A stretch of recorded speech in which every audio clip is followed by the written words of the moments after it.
姉が大学生の時の話です。彼女が通っていた大学に映画研究会がありました。ホラー映画を撮影することになり、小道具として子供の人形が必要になり、中に詰め物をし、布で作ったそうです。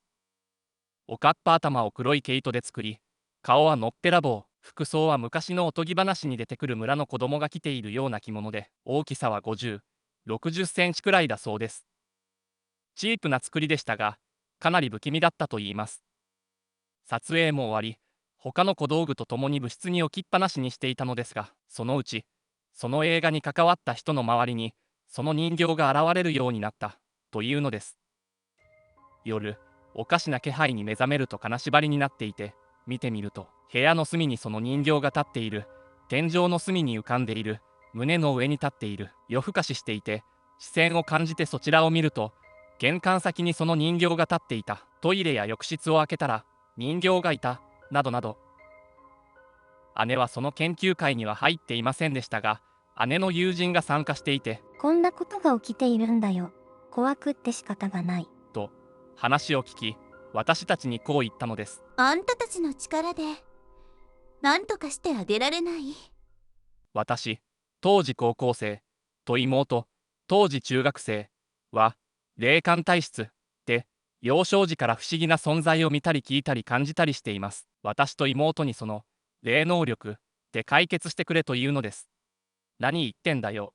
無理だって、そんなの。やだよ。そんなの。怖いもん。私と妹は全力で拒否しました。見えたり感じたりするのと、除霊やお祓いができるのは全然別の話です。そんなもんなの？あんたたちでもやっぱり怖いものなの？姉はちょっと不満そうに頬を膨らませます。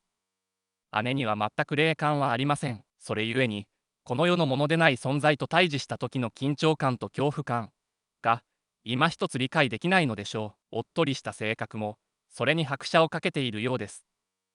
で、その人形は今どうなってるの？段ボールに詰め込んで部室に置きっぱらしいよ。みんな怖がって誰も触りたくないんだって。お寺にでも持ってって供養してもらえばいいじゃん。妹が言うと、やっぱそうか。弟と妹が霊感強いから相談してみるよ。とか言っちゃったんだけど、結局その手しかないんだね。と、姉はのんきなものです。もう、お姉ちゃん、うちらのこと、勝手によその人に喋んないで。妹が不機嫌そうに不服を申し立てましたが、はいはい。ごめんね。姉はどこ吹く風と聞き流しながら、携帯でゲームをプレイし始めます。妹が姉に聞こえないように、お兄ちゃんの部活の先輩に相談したらいいんじゃない？と、そっと私に耳打ちするように言いました。無理だって。その先輩だって除霊なんてできないって言ってるんだからさ。そっか。まあそうだよね。妹は冷蔵庫からジュースを取り出すと、そのまま自室に引き上げていきました。ということがあったんですけど、先輩はどう思います？私が姉から聞いたことを話すと、美香先輩はちょっと眉間にしわを寄せて考え込みました。妹にはああ言ったものの、結局私は弓道部の1年上の先輩に相談していました。美香先輩は規格外の霊感体質で、この手のことに慣れています。一方でやたらと怪しげな存在を引き寄せる体質でもあって、同じ霊感体質の私はその巻き添えを食って怖い目にも遭っていました。君さ、私を除霊師かなんかと勘違いしてない？話を聞いただけじゃよくわかんないし。そう言うと切れ長で涼しげな目で私を見つめると、腕を組んで首をかしげました。私と妹の霊感体質を過信して、その手の相談を持ちかけてきた姉と同じことを先輩にしてしまっていたのです。すいませんでした。姉の友達が困ってるって言うからつい失礼しました。私は慌てて頭を下げました。先輩はちょっと笑うと、まあ、いいけどね。と紙パックのフルーツジュースを一口飲みました。それで、君はどう？やっぱり霊とかそんなもんだと思う？そうですね。やっぱり僕は気のせいじゃないかと。話だけ聞いていると、人形に魂が宿って、とかべたな展開を想像します。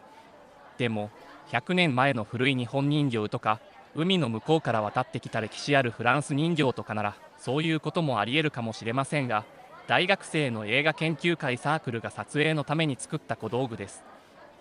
人形の霊とか魂とか考えにくいですよね。私が言うと先輩はちょっと意外そうな顔になります。へえ、そんな風に思うんだ。だって最近作られた小道具ですし、特に何の言われもないし。それって見えない人の考え方だよ。でも君や私は違うでしょう。先輩はクスクスと耳に心地よい転がるような笑い声を立てました。何百年前の人形だろうと魂が宿るとは限らないし、逆に昨日作られた人形に何かが入ってるってことも十分あるでしょう。そういう存在を当たり前に見てきた君ならわかるんじゃない？それじゃやっぱりまた聞きのまた聞きの話だからはっきりしたことは言えないけどね。それまで大事にされてきたのに、撮影が終わって使われなくなって急にほったらかしにされて寂しがってるんじゃないかな。そう思いますか？理科先輩は口角をキュッと上げて笑うと、君や私が見ているのはそういう世界でしょ。そう言いながら私の肩をポンと叩きました。姉にもう一度その友人に詳しく話を聞いてくるように言いました。すると撮影中はその人形に花子ちゃんと名前をつけて、今日はどこどこで撮影だよとか、今日はご苦労さんおやすみとか声をかけていたということでした。急に相手にされなくなったから寂しがってるのかもしれない。段ボール箱から出して毎日声でもかけてあげればいい。それでもダメならお寺に供養をお願いするしかないと伝えました。その人形に目や鼻や口をつけて可愛らしくリメイクして部室の隅に置き、おはよう。おやすみ。また明日ね。と声をかけるようにすると、ピタリと怪異はやみました。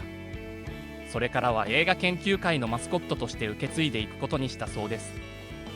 みんな助かったって喜んでたよ。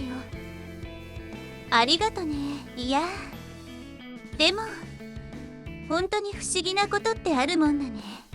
姉は報酬のつもりかコンビニで大量に買ってきたお菓子を私に差し出しながら言いました。私がその袋を持って自室に戻ろうとした時、妹が目ざとく見つけて寄ってきました。何よ、結局先輩に相談したの？まあな。アドバイスしたのは私だから指導料もらってくね。